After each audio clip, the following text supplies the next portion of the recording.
Meus queridos adolescentes, a paz do Senhor Jesus, estamos juntos mais uma vez, em mais um domingo abençoado, para aprendermos, para meditarmos um pouco na palavra de Jesus. A lição que vocês vão estudar hoje, que lição gostosa! Nós vamos falar sobre a perseguição da igreja. Tem muita gente que não sabe o que é isso, nem imagina que a igreja do Senhor já foi perseguida e que nos dias de hoje também sofre perseguição. É claro, não no mesmo molde que foi a igreja primitiva. Eu quero convidar você para abrir a sua Bíblia no livro de Atos dos Apóstolos, no capítulo de número 7, a partir do versículo 54. Vamos ler juntos? Ouvindo eles isto, enfureciam-se no seu coração, e riam os dentes contra eles.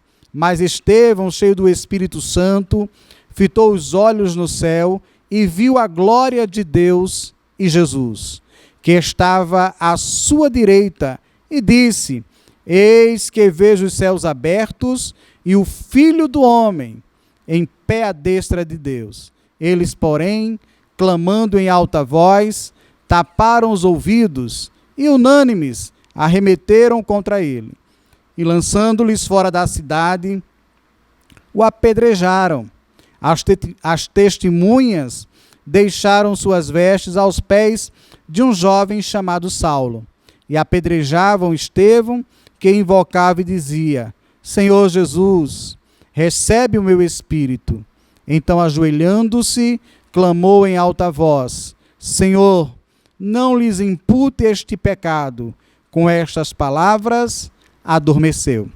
Glória a Deus. Eu quero aproveitar este momento para orar com você, para que estes minutos de reflexão sejam a bênção para a sua vida, para a vida de seus pais, para a vida de todos estes que acompanham essa transmissão. Pai querido e eterno, te louvo, meu Senhor, por este momento que estamos juntos nesta transmissão para apresentar alguns tópicos da lição. Meu Senhor, continua abençoando este adolescente que nos ouve neste momento e aqueles, meu Senhor, que porventura utilizarão a opção da gravação desta aula. Pai Celeste, é no nome do Teu Filho Jesus que nós te damos graças. Amém. Graças a Deus por este momento abençoado. Meu querido adolescente, hoje eu não estou com a lição impressa, mas tenho ela no aplicativo, como vocês já costumam utilizar. A lição, que tem por título A Igreja Perseguida, ela vai ter 4 tópicos. No primeiro tópico, vai dizer assim: os primeiros apóstolos martirizados foram Pedro e Paulo. Então, o comentarista já coloca aqui para vocês que os apóstolos passaram por mortes, e estas mortes foram mortes horrendas.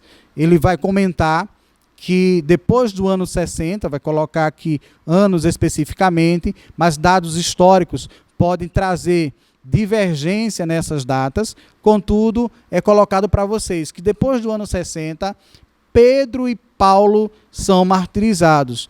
Pedro, ele é colocado em uma cruz, enquanto Paulo é decapitado. Tudo isto sob o domínio do imperador Nero. Ele que reinava e reinava com mão de ferro. Essa expressão mão de ferro quer dizer que ele era muito rígido, muito duro e não aceitava os cristãos. Isso porque no Império Romano já havia uma obrigação de venerar o imperador e os cristãos não aceitavam isso. Acontece que muitos cristãos, pelas opções que tinham, quais eram, irmão Gastone? Ou negava Jesus ou era morto. E muitos dos nossos irmãos preferiram morrer, padecer, mas não negar a fé que um dia foi dada para cada um deles. E é isso que a gente espera de cada um de nós, que quando chegar o momento de sermos perseguidos, não negarmos a Jesus, mas nos mantermos firmes e fortes para a glória do nome dele. Querido adolescente, a lição começa falando sobre Pedro e Paulo, mas muitos outros servos de Deus passaram por perseguição. Existe um livro chamado Livro dos Mártires, que vai abordar a perseguição da igreja de uma forma tremenda, sobre o império de cada um desses imperadores, as perseguições. Vai chegar também no período da reforma e contra-reforma, e de forma que vocês poderão ter acesso a um material excelente sobre muitos servos de Deus que foram martirizados. Dentre eles, eu gosto de citar muito Policarpo, o bispo de Esmirna, este que fez questão de colocar para aqueles que foram martirizados, de não negá-lo. E chegou a expressar-se, dizendo: esse Jesus que ele cria nunca fez mal a ele, e não era agora que ele iria deixá-lo, que ele iria abandoná-lo. Então, desejou morrer, mas sem negar Jesus Cristo, Salvador, não só de sua alma, mas da minha, da nossa salvação para todos aqueles que creem. O segundo tópico da lição, acompanha aí comigo, por favor, vai falar sobre quando a grande perseguição começou. A maioria dos livros já estava escrito. E aí, a abordagem aqui dos evangelhos, que já estavam colocados à disposição da igreja, mas alguns escritos ainda não. Especificamente, aqueles que o apóstolo João ainda iria escrever, como exemplo do livro do Apocalipse, que João conclui esta bela obra quando estava na ilha de Patmos.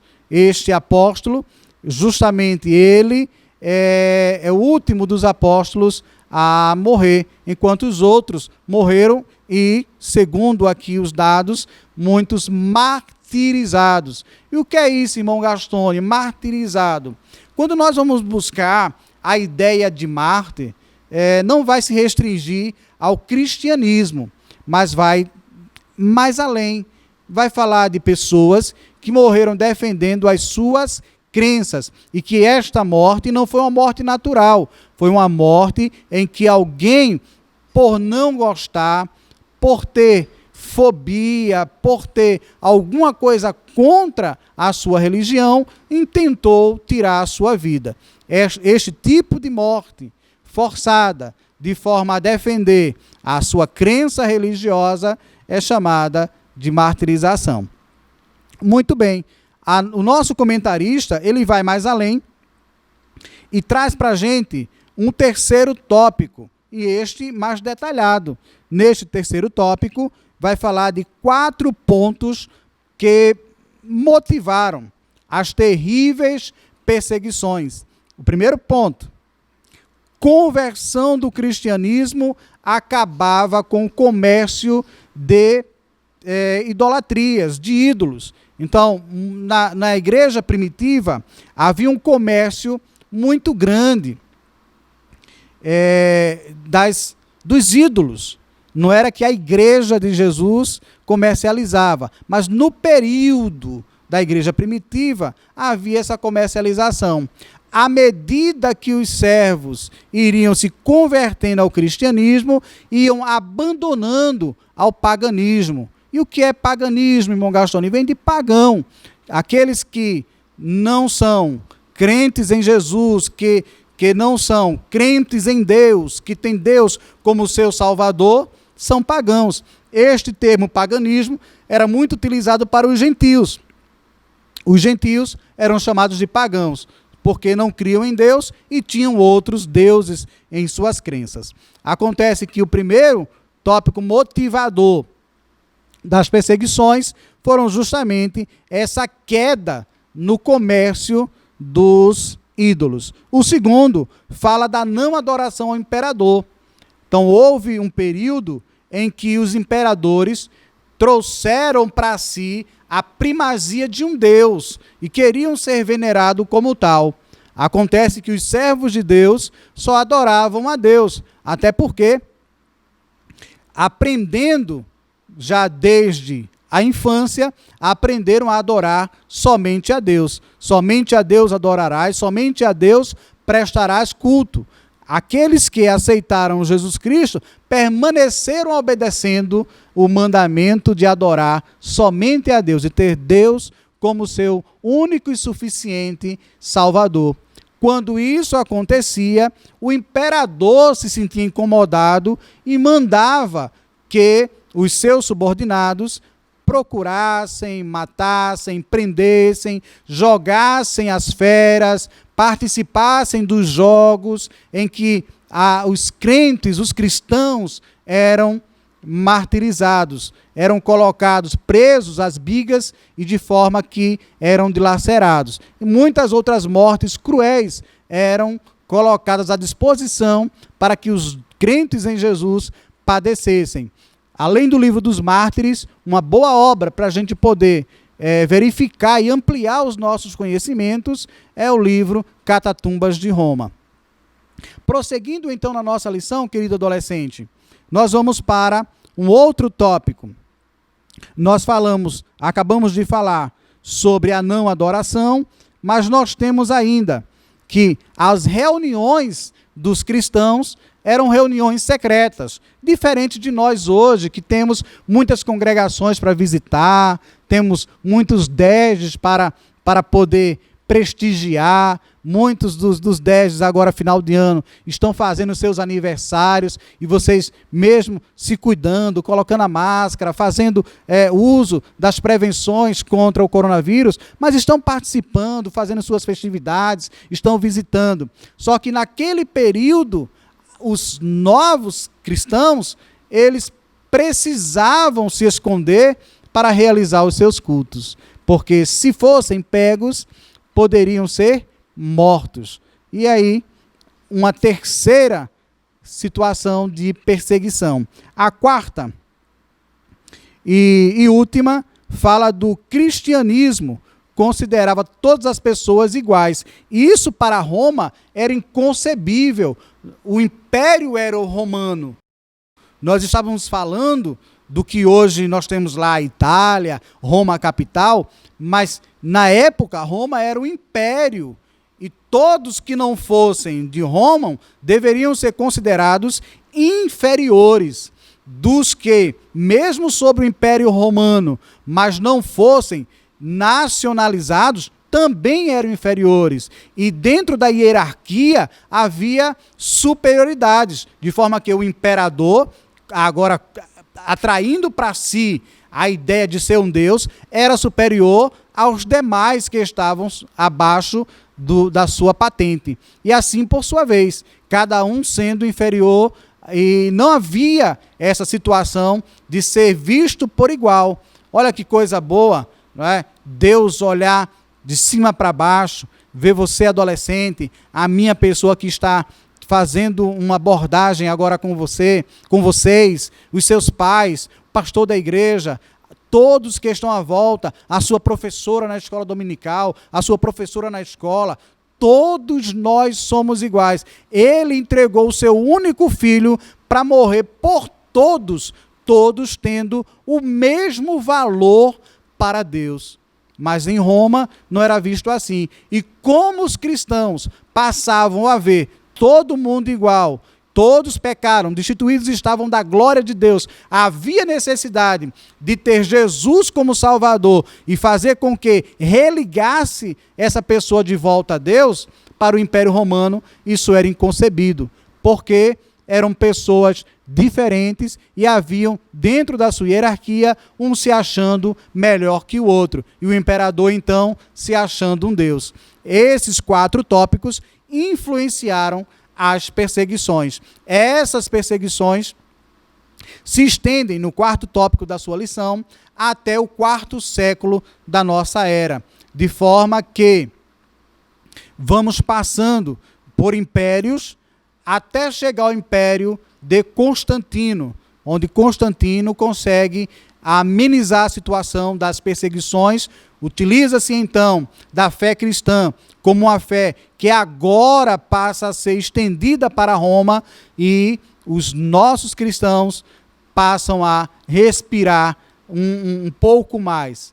Eu sei que em outro momento nós vamos poder estudar com você sobre essa aliança que o imperador Constantino fez e que nos custou caro, mas que neste momento, no 4º século da igreja, nós tivemos um fôlego para servir a Jesus Cristo e poder adorá-lo, não mais escondido, mas agora ter plena liberdade de anunciar o Rei dos Reis, o Senhor dos Senhores. Eu sei que você pode não estar ciente de que nos dias atuais ainda existe perseguição. Nós temos muitas perseguições na Coreia do Norte, em alguns países do continente africano. Nós temos muitas perseguições ainda no continente asiático e mesmo no nosso continente americano, mesmo não tendo perseguição ao corpo daquele que serve a Jesus, mas quantas leis têm se levantado contra a igreja do Senhor Jesus. E você, adolescente, mesmo que não tenha visto uma perseguição propriamente dita, mas esteja ciente que o Senhor Jesus, quando estava no monte, ensinando aos seus servos, ensinando aos seus discípulos, disse: bem-aventurados sois vós, perseguidos por amor de mim. Que Deus te abençoe, te ajude, te dê graça para, se um dia vier a ser perseguido, manter-se firme, forte e inabalável naquele que entregou a sua vida por ti. Que Deus te abençoe, no nome do Senhor Jesus. Obrigado pela sua atenção.